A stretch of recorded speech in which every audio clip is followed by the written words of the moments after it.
What's up mga idol? Guys, meron ako siya sa inyo yung red and black na frog. Guys, actually itong palaka nito guys is bibihira siyang titira sa ganitong sakal. Na-discover ko siya guys, harapan lang mismo sa aking bahay. Actually guys, itong palaka na ito is hindi na mahilig ito sa malamig. Talagang sa forest ito nakakita sa mga gubat. Although kasi ngayon guys, kalbo na yung kagubatan is siguro guys dahil malamig lagi yung harapan ng aking bahay dahil may halaman, hindi na lang siya tumira. Ito siya guys, oh, kung madiskutan natin, red and black na frog. Bibihira guys yung ganitong klaseng palaka. Yan siya guys, oh. Yan. Yan guys, no. Maliit lamang ito siya guys, hindi ko malaki guys. Takpan ko muna dahil tatalon siya. Bibihira guys yung ganitong klaseng palaka. Yan siya guys, no. Red and frog. Nakikita talaga ito guys sa mga forest. Sa gubat talaga ito tumitira. Dahil siguro guys, ulitin natin guys, kalbo ng ating kagubata, ating mga lugar. Dito na lamang siya tumira sa aking bahay kasi malamig guys at lagi ako may mga halaman ano. Then discover ko siya. Ito guys yung palaka guys na talagang sa gubat mo lamang ito makikita yung ganitong klaseng palaka. Ito guys is nakatira siya sa mga matataas na puno ng kahoy.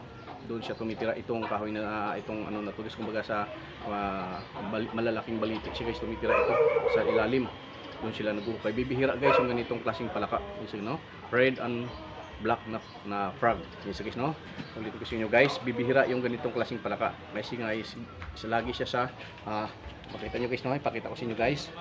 Tatalon kasi siya guys. Yung guys, oh. Yan. Red and black. Yung guys, makita nyo.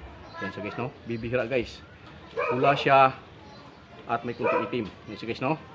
Yes guys, no? Yung ganitong klaseng palaka guys, mainitan na siya no, hindi sanay kasi sa init itong palaka na to. Talagang tumitira ito guys. Hindi ito guys, itong palaka na ito guys, hindi siya lalaki. Kumbaga hanggang lalaki ng konti siya diyan hanggang doon na lamang.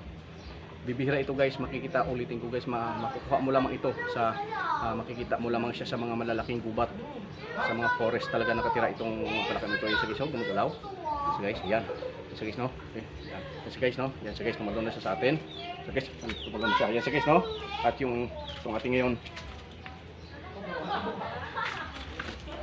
So guys, no? Tumalon na siya doon guys, doon sa palit ulit sa malamig na lugar. So, yun guys ang ating sharing na ngayon. Napakailap yung ganitong klaseng palaka guys. Pula siya at talagang namang nakakaiba. Yes guys, no? At isa guys ay ating ngayong i-cover. Baka nga guys matukuha ng aking manok. Thank you so much at sa aking tutuwa.